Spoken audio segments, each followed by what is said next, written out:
Today, I want to talk about soul ties versus soul mates. A soul tie is an emotional and spiritual connection between two people. It can be formed through different types of relationships and interactions because, soul ties can be romantic or not. A soulmate is a person ideally suited to another person. They say close friend, but more of a romantic partner. You know, Soulmates are more romantic partners because both parties have a mutual feeling of connection on a spiritual level. Ladies and gentlemen, I'm Travis, and welcome to the IPH Theory. Also, I am one half of the Cultural Discussions. Please like, follow, and subscribe to both entertainment channels on YouTube. Ladies and gentlemen, today I want to talk about soul ties versus soul mates. And I feel like many of us get it confused, including myself, until you do your research, until you read. And I just want to expand on it. I don't have a video today. It's just going to be me and clip art and insight. A soul tie is an emotional and spiritual connection between two people. It can be formed through different types of relationships and interactions with specific people, either romantic or platonic, or relationships with family members. Like, for instance, you can have a soul tie with your parents. You came from your mom's womb. How can you not have a soul tie with her? You came from your father as well. How can you not have a soul tie with him? You can have a soul tie with your sibling or a close friend. You can also have a soul tie with a boyfriend or a girlfriend or a fiance or a husband or a wife, because, soul ties can be romantic or not. And you can also have a soul tie with an animal. We have people that love dogs, they love cats, and there's nothing wrong with that. So you have many different types of soul ties. A soul mate is a person ideally suited to another person. They say close friend, but more of a romantic partner. Soulmates are more romantic partners because both parties have a mutual feeling of connection on a spiritual level. Soul ties happen when two people spend a lot of time together.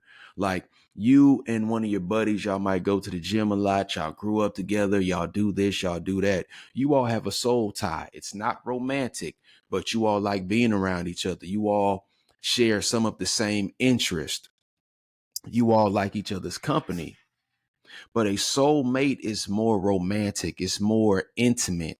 And from a soulmate, you can have a soul tie, because with the soulmate, it's like, I feel like I can't live without you. And if we're soulmates and we're in love, that means we're intimate. That means penetration is happening and grown activity in the bedroom is happening. So from a soulmate can come a soul tie. Many people get soulmates and soul ties confused with one another, but like I said, they are very similar. They all are based around a spiritual connection. It's just that the soulmate has that romantic connection. They both revolve around strong ties, but the soulmate have deeper connections because it's more of a, I can't live without you.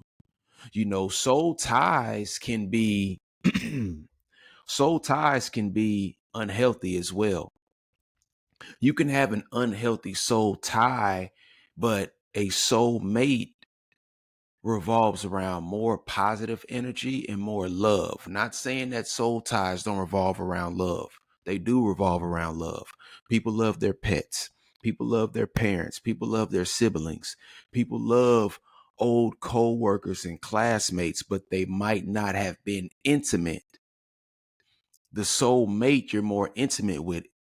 It's like when I saw you, it's like, oh my God, I felt like you were for me. And it's mutual on his or her side.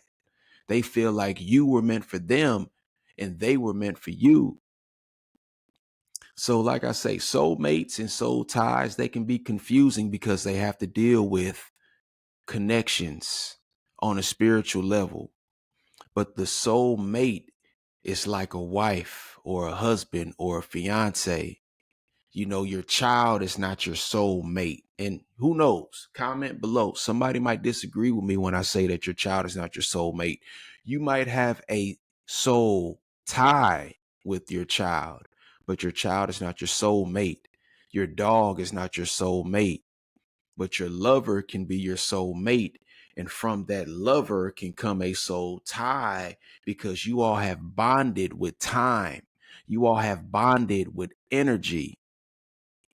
You all start taking on each other's personalities with the soulmates. But once again, a soul tie, it's like, hey, we like to hang out. We share the same interests. We soul tied. We blood brothers. We bros. Women might say we're besties. Guys might say, yeah, that's my day one over there. That means since day one, he has been loyal to me and I have been loyal to him, and we have each other's backs through thick and through thin. We will protect each other. The soulmate is the same thing. Since day one that I saw you, I fell in love with you. I felt that deep, strong, intimate connection that I just need you and I don't want to live without you. So we must be careful with the soul ties and the soul mates. You can have an unhealthy soul tie and, a relationship with a soul mate, it can sour. But even with the soul mate, you feel that connection even when they're not even around. But it's the same thing with a soul tie. There's a connection when that person is not around, but it might not be an intimate connection. So I do feel like a soul mate is a little bit more deeper. It's more intimate. It's more love. It's more romance because it's for romantic partners. Soul ties are for anything that you like to spend time with. A friend, a parent, a sibling, your pet. You might have a strong soul tie with a hobby, but your hobby is not your soulmate. Ladies and gentlemen, I'm Travis. Welcome to the IPH Theory. Please like, follow, and subscribe if you found value here. Much love to you and your loved ones. Protect yourself. Self-preserve. Have a great day.